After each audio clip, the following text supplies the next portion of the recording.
students, welcome to Neet Tricks. நம்ம இந்த வீடியோல என்ன பார்க்க போறோம் அப்படினா ரவுண்ட் 2 கவுன்சிலிங்கோட அப்டேட்ஸ் தான் பார்க்க போறோம். என்னன்னா ரவுண்ட் 2 கவுன்சிலிங்கோட அப்டேட்ஸ் அப்படினா எக்கச்சக்கமான ஸ்டூடண்ட்ஸ் அண்ட் பேரண்ட்ஸ்க்கு இருக்கக்கூடிய நிறைய क्वेश्चंस அண்ட் ஆன்சர்ஸ் தான் இதல டீடைலா எக்ஸ்பிளைன் பண்ண போறோம். வாங்க வீடியோக்குள்ள போறதுக்கு முன்னாடி நம்மளோட Neet Tricks சேனலை சப்ஸ்கிரைப் பண்ணிக்கோங்க. கூடவே இருக்கக்கூடிய பெல் பட்டனை கிளிக் பண்ணிக்கோங்க. அப்ப நம்ம போடக்கூடிய வீடியோ உங்களுக்கு நோட்டிஃபிகேஷனா வரும். வாங்க வீடியோக்குள்ள போலாம். First of all பாத்தீங்க அப்படினா Tamil Nadu MBBS BDS கவுன்சிலிங்கான full guidelines up to காலேஜுக்குள்ள போற வரையும் தெளிவா தருவாங்க. கீழ டிஸ்கிரிப்ஷன் பாக்ஸ்ல வாட்ஸ்அப் குரூப் லிங்க் இருக்கு. அதை கிளிக் பண்ணி 299 rupees பே பண்ணீங்கன்னா உங்களுக்கு full guidelines up to காலேஜுக்குள்ள போற வரையும் தருவாங்க. இப்போ ஃபர்ஸ்ட் ஆஃப் ஆல் பார்த்தீங்க அப்படின்னா ரவுண்ட் 2 கவுன்சிலிங் ரிலேட்டடாக எக்கச்சக்கமான ஸ்டூடெண்ட்ஸ் அண்ட் பேரண்ட்ஸ்க்கு நிறையா டவுட்ஸ் இருக்குது. அது மட்டும் இல்லை அதனுடைய clear cut every thing explained எல்லாமே வந்து இதில் டீட்டெயில்டாக இந்த வீடியோவில் பார்க்க போகிறோம். வாங்க வீடியோக்குள்ளே போகலாம். ஃபர்ஸ்ட் ஆஃப் ஆல் பார்த்தீங்க அப்படின்னா இதில் ஃபஸ்ட்டு என்னதுன்னா எக்கச்சக்கமான ஸ்டூடெண்ட்ஸ் அண்ட் பேரண்ட்ஸ் கேட்குறது, ஆனால் ஃபஸ்ட்டு ரெசிக்னேஷன் டேட் ரிலீஸ் பண்ணுவாங்களா இல்லை வேக்கன்சி லிஸ்ட்டு ஃபஸ்ட்டு ரிலீஸ் பண்ணுவாங்களான்னு கேட்குறாங்க. ஃபஸ்ட்டு ரெசிக்னேஷன் டேட்டு தான் நம்மளுக்கு அனௌன்ஸ் பண்ணுவாங்க. இப்போதைக்கு ரவுண்ட் 1 கவுன்சிலிங் வந்து போயிட்டுருக்கு. அது வந்து August 11 ஈவினிங் 5 o'clock நம்மளுக்கு முடியுது. மேக்ஸிமம் ஆகஸ்ட் 12லேருந்தே நம்மளுக்கு ரெசிக்னேஷன் டேட் தரதுக்கு சான்சஸ் இருக்குது. அப்போ ரெசிக்னேஷன் டேட் கண்டிப்பாக ஒரு 4 days தருவாங்க. அப்போ August 15 வரையும் நம்மளுக்கு ரெசிக்னேஷன் டேட் வரும். அதுக்கப்புறம் தான் நம்மளுக்கு வேகன்சி லிஸ்ட்டு வந்து ரிலீஸ் பண்ணுவாங்க. ஓகேவா, அதுக்கப்புறம் தான் நம்மளுக்கு வேகன்சி லிஸ்ட்டு ரிலீஸ் பண்ணுவாங்க. முன்னாடியே வேகன்சி லிஸ்ட்டு ரிலீஸ் பண்ண மாட்டாங்க. ரெசிக்னேஷன் டேட் முடிஞ்சதுக்கப்புறம் தான் நம்மளுக்கு வேகன்சி லிஸ்ட்டு ரிலீஸ் பண்ணுறதுக்கு சான்சஸ் இருக்குது. ஓகே, நான் இதில் கேட்குற கொஷின்ஸ் என்னென்னா, ஸ்டூடெண்ட்ஸும் சரி பேரண்ட்ஸும் சரி சாய்ஸ் ஃபில்லிங் ரவுண்டு 2க்கு பண்ணணும் சார். அப்படி பண்ணும்போது இப்போ நம்மளுக்கு ஒரு காலேஜ் கிடச்சிருக்கு. ஃபார் எக்ஸாம்பிள் எனக்கு வந்து கரூர் மெடிக்கல் காலேஜ் கிடச்சிருக்கு அப்படின்னா இந்த கரூர் மெடிக்கல் காலேஜில் இருந்து மேலே இருக்கக்கூடிய காலேஜஸ் மட்டும்தான் நம்மளுக்கு சாய்ஸ் ஃபில்லிங்கில் காமிக்குமா, கரூர் காலேஜஸ்க்கு கீழே இருக்கக்கூடிய காலேஜஸ்லாம் காமிக்காதாமா அப்படின்னு சொல்லி ஒருத்தவங்க சொன்னாங்களா அவங்களுக்கு. பட் அது கான்செப்ட் கிடையாது. கரூரில் போய் நீங்கள் அட்மிஷன் போட்டுட்டீங்க அப்படின்னா அட்மிஷன் போட்டுட்டு காலேஜில் ஜாயின் பண்ணிவிட்டு நீங்கள் அப்கிரேடேஷனுக்கு போனீங்க அப்படின்னா கரூரை தவிர மிச்சம் 36 கவர்மெண்ட் மெடிக்கல் காலேஜஸ்மே அது உங்களுக்கு காமிக்கும். ஓகேவா, செமி கவர்மெண்ட்டையும் சேர்த்து 36 உங்களுக்கு ஃபுல்லாக காமிக்கும். கரூரை விட்டுறணும். ஜாயின் பண்ணிட்டீங்க, ஒரு காலேஜில் போய் நீங்கள் ஜாயின் பண்ணிட்டீங்க அப்படின்னா அந்த காலேஜ் வந்து உங்களுக்கு செகண்ட் ரவுண்டில் விசிபிளாக இருக்காது. சப்போஸ் இந்த கரூர் மெடிக்கல் காலேஜ் நான் ஃப்ரீ எக்ஸிஸ்ட் பண்ணிட்டேன் அப்படின்னா எனக்கு கரூர் மெடிக்கல் காலேஜ் செகண்ட் ரவுண்டில் காமிக்கும். ஃப்ரீ எக்ஸிஸ்ட் நான் வந்து கரூரில் போய் ஜாயின் பண்ணலை, ஃப்ரீ எக்ஸிஸ்ட் பண்ணிட்டேன் அப்படின்னா ரவுண்டு 2ல் எனக்கு கரூர் மெடிக்கல் காலேஜை விசிபிளாக காமிக்கும் இன் சாய்ஸ் ஃபில்லிங்கில். அப்போ எந்த காலேஜில் நீங்கள் போய் ஜாயின் பண்ணி அட்மிஷன் போட்டுறீங்களோ அந்த காலேஜஸ் உங்களுக்கு ரவுண்டு 2 சாய்ஸ் ஃபில்லிங்கில் விசிபிளாக இருக்காது. பட் மற்ற எல்லா காலேஜஸுமே விசிபிளாக இருக்கும். ஓகேவா, பட் நீங்கள் கரூர் மெடிக்கல் காலேஜை ஃப்ரீ எக்ஸிஸ்ட் பண்ணிட்டீங்க அப்படின்னா அந்த காலேஜஸும் உங்களுக்கு விசிபிளாக தெரியும். ஓகேவா, நெக்ஸ்ட் என்னன்னு பார்த்தீங்க அப்படின்னா நிறைய ஸ்டூடெண்ட்ஸ் வந்து ஆனால் ரவுண்டு 2 நான் பார்ட்டிசிபேட் பண்ணுறேன், ரவுண்டு 2ல் எனக்கு சப்போஸ் சீட்டு கிடைக்கல அப்படின்னா எனக்கு நான் மாப்பப் ரவுண்டுக்கு போகலாமா அப்படின்னு கேட்குறாங்க. அதுக்கு என்ன கான்செப்ட் அப்படின்னா ரவுண்டு 1ல் உங்களுக்கு ஒரு சீட்டை அலாட்டட் ஆகி நீங்கள் ஜாயின் பண்ணிட்டு அவங்க சொன்ன டேட்டுக்குள்ளே ரிசைன் பண்ணிடுறீங்க. இது ஒரு கேண்டிடேட்ஸ். ரெண்டாவது என்னதுன்னா ஒரு ஸ்டூடெண்ட்ஸுக்கு சீட்டை அலாட் ஆகிருக்கு, பட் அவர் என்ன பண்ணிடுறாரு, ஃப்ரீ எக்ஸிஸ்ட் பண்ணிடுறாரு. ஓகேவா, ஃப்ரீ எக்ஸிஸ்ட் பண்ணிடுறாரு. ஓகே, இவங்க 2 பேருக்குமே வந்து அப்கிரேடேஷன் போகிறாங்க. ஐ மீன்ஸ் என்னன்னா ஜாயின் பண்ண ஸ்டூடெண்ட்ஸ் ஒரு காலேஜில் போய் ஜாயின் பண்ணிட்டு ரிசைன் பண்ணிடுறாங்க. அதே மாதிரி ஒரு ஸ்டூடெண்ட்ஸ்க்கு சீட்டு தந்திருக்காங்க, பட் அவர் வந்து ஃப்ரீ எக்ஸிஸ்ட் பண்ணிடுறாங்க. இந்த 2 கேண்டிடேட்டுமே இப்போ ரவுண்டு 2க்குள்ளே வராங்க. ரவுண்டு 2க்குள்ளே வந்து அவங்க விருப்பப்பட்ட காலேஜஸை அவங்க சாய்ஸ் ஃபில் பண்ணுறாங்க, பட் அந்த காலேஜஸில் அவங்களுக்கு சீட்டு கிடைக்கல. ரவுண்டு 2ல் அவங்க விருப்பப்பட்ட காலேஜஸை சாய்ஸ் ஃபில் பண்ணுறாங்க, பட் அவங்களுக்கு அந்த காலேஜஸில் சீட்டு கிடைக்கல. அப்படின்னா மட்டும்தான் அவங்க மாப்பப் ரவுண்ட் கவுன்சிலிங்க்கு எலிஜிபிள். ரவுண்டு 1ல் சீட் அலாட் ஆகுது, ஜாயின் பண்ணிவிட்டு அவங்க குறிப்பிட்ட டேட்டுக்குள்ளே ரிசைனும் பண்ணிடுறாங்க.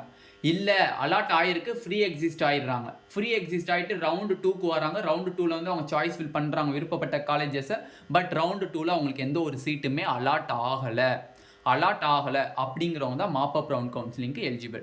ஓகேண்ணா, ரெண்டாவது கேஸ் என்னன்னா ரவுண்டு 1ல் உங்களுக்கு சீட் அலாட் ஆகுது, ஜாயின் பண்ணிட்டு குறிப்பிட்ட டேட்டுக்குள்ளே ரிசைன் பண்ணிட்டீங்க. ரெண்டாவது என்னதுன்னா அலாட் ஆகிருக்கு, ஒரு ஸ்டூடெண்ட்ஸ்க்கு அலாட் ஆகிருக்கு, அவங்களுக்கு வந்து ஃப்ரீ எக்ஸிஸ்ட் பண்ணிட்டாங்க, எனக்கு இந்த காலேஜ் வேணான்னு சொல்லி ஃப்ரீ எக்ஸிஸ்ட் பண்ணிட்டாங்க. ரவுண்டு 2க்கு வராங்க. ரவுண்டு 2ல் வந்து அவங்க விருப்பப்பட்ட காலேஜ் சாய்ஸ் ஃபில் பண்ணிடுறாங்க. சாய்ஸ் ஃபில் பண்ணி அவங்களுக்கு சீட்டு கிடச்சிருச்சு. ரவுண்டு 2ல் சீட்டு கிடச்சிருச்சு அப்படின்னா அவங்க கண்டிப்பாக கொடுக்கப்பட்ட சீட்டில் நீங்கள் கண்டிப்பாக ஜாயின் பண்ணி தான் ஆகணும். நீங்கள் not eligible for mop up round counselling. 2 கேஸும் தெளிவாக புரிஞ்சிருக்கும்னு நினைக்கிறேன். நெக்ஸ்ட் பார்த்தீங்க அப்படின்னா இன்னொருத்தவங்க வந்து ரவுண்டு 1ல் சீட்டே கிடச்சிருக்காது. ரவுண்டு 1ல் நாட் அலாட்டட், எந்த ஒரு சீட்டுமே அலாட்டட் ஆகலை. இப்போ இவர் வந்து ரவுண்டு 2க்குள்ளே வராரு. ரவுண்டு 2லேயும் அவருக்கு எந்த சீட்டுமே அலாட் ஆகலை அப்படின்னா இவரும் eligible for mop up round counselling. இவரும் eligible for mop up round counselling. But இவர் ரவுண்டு 1ல் சீட்டை எடுக்காமல் நாட் அலாட்டட், ரவுண்டு 1ல் சீட்டு கிடைக்கல. பட் ரவுண்டு 2ல் சீட்டு கிடச்சிருந்துச்சு, ரவுண்டு 2ல் அலாட்டட் ஆயிருந்துச்சு அப்படின்னா இவரும் not eligible for mop up round counselling. மொத்தம் 4 கேசஸ் இருக்குது. ஃபஸ்ட்டு கேஸ் திருப்பி சொல்கிறேன். ரவுண்டு 1 அலாட்டட் ஆகிருக்கு, ஜாயின் பண்ணிட்டீங்க. பட் அவங்க குறிப்பிட்ட டேட்டில் நீங்கள் ரிசைன் பண்ணிட்டீங்க.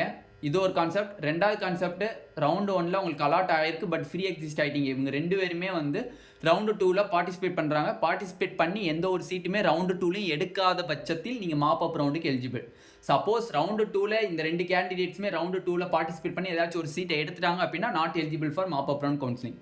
ரெண்டாவது கேஸ் என்னன்னா, ரவுண்டு 1 வந்து நாட் அலாட்டட், ஒரு சீட்டில் வந்து அலாட்டே ஆகலை. ரவுண்டு 2ல் அவர் பார்ட்டிசிபேட் பண்ணல, அப்பையும் அவருக்கு சீட் அலாட் ஆகலை, அவர் மாப் அப் ரவுண்டுக்கு எலிஜிபிள். இன்னொரு கேண்டிடேட் ரவுண்டு 1ல் பார்ட்டிசிபேட் பண்ணுறாரு, சீட் அலாட் ஆகலை. பட் ரவுண்டு 2ல் பார்ட்டிசிபேட் பண்ணும்போது அவருக்கு சீட்டு கிடைச்சிச்சு அப்படின்னா இவர் not eligible for mop up round கவுன்சிலிங். ஓகேவா, இதுதான் கான்செப்ட். நெக்ஸ்ட், ஆல் இந்தியா கோட்டாவிலேருந்து எப்படின்னா வருது. ஆல் இந்தியா கோட்டாவில் பார்த்தீங்க அப்படின்னா ஆல் இந்தியா கோட்டா 1 பார்ட்டிசிபேட் பண்ணியிருப்பீங்க. State quota, all India quota, state quota, அதுக்கப்புறம் ஸ்டேட் கோட்டா ஃபர்ஸ்ட் நடக்கும். All India quota second round, state quota second round. இப்போ ஆல் இந்தியா கோட்டா ஃபர்ஸ்ட் ரவுண்டில் நம்மளுக்கு சீட்டு அலாட் ஆகிருக்காது, அதனால ஸ்டேட் கோட்டாவுக்கு வந்திருப்பாங்க. ஸ்டேட் கோட்டாவில் ஏதாச்சும் ஒரு காலேஜஸ் அலாட் ஆகிருக்கு, செல்ஃப் ஃபினான்சிங் காலேஜஸே அலாட் ஆகிருக்குன்னு வச்சுக்கோங்க.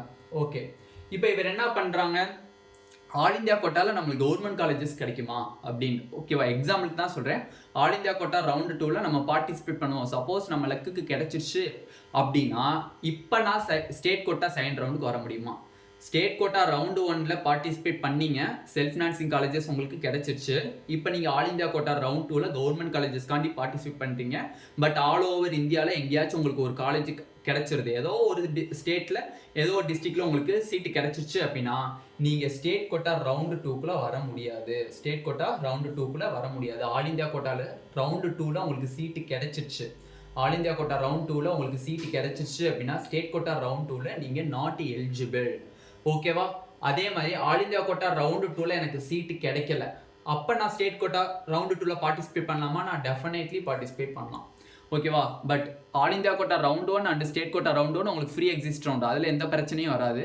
But all India quota round 2ல் நீங்கள் தப்பி தவறி ஏதாச்சும் ஒரு ஸ்டேட்டில் ஏதாச்சும் ஒரு டிஸ்ட்ரிக்டில் ஏதாச்சும் இதில் சீட்டை எடுத்துட்டீங்க அப்படின்னா ஸ்டேட் கோட்டா ரவுண்ட் 2ல் நீங்கள் பார்ட்டிசிபேட் பண்ணக்கூடாது. அப்போ ஸ்டேட் கோட்டா ரவுண்ட் 2ல் யாருன்னா பார்ட்டிசிபேட் பண்ணுறது அப்படின்னா ஆல் இந்தியா கோட்டா ரவுண்ட் 2ல் சீட்டு எடுக்காத மாணவர்கள் தான் பார்ட்டிசிபேட் பண்ணணும். ஓகேவா, இன்னும் எக்கச்சக்கமான ஸ்டூடெண்ட்ஸ் கேட்குறாங்க, ஆனால் வேக்கன்சி லிஸ்ட்டு லாஸ்ட் இயரோட இந்த தடவை வேக்கன்சி கம்மியாக வருமா அப்படின்னு கேட்குறாங்க. ஆல்ரெடி நான் இதில் ஒரு சின்ன பதிவை பண்ணணும்னு விரும்பிக்கிறேன். ஆஃப்டர் ரிசல்ட்டுக்கு முன்னாடி, ஐ மீன்ஸ் வந்து நம்மளுக்கு வந்து ரவுண்டு 1 ரிசல்ட்டுக்கு முன்னாடி நம்ம மேனேஜ்மெண்ட் கோட்டாவுக்கு ஒரு கட் ஆஃப் வீடியோ போட்டிருந்தோம். அது வந்து நம்ம கிட்டத்தட்ட லாஸ்ட் இயர் டேட்டாவை பேஸ் பண்ணி போட்டிருந்தோம்.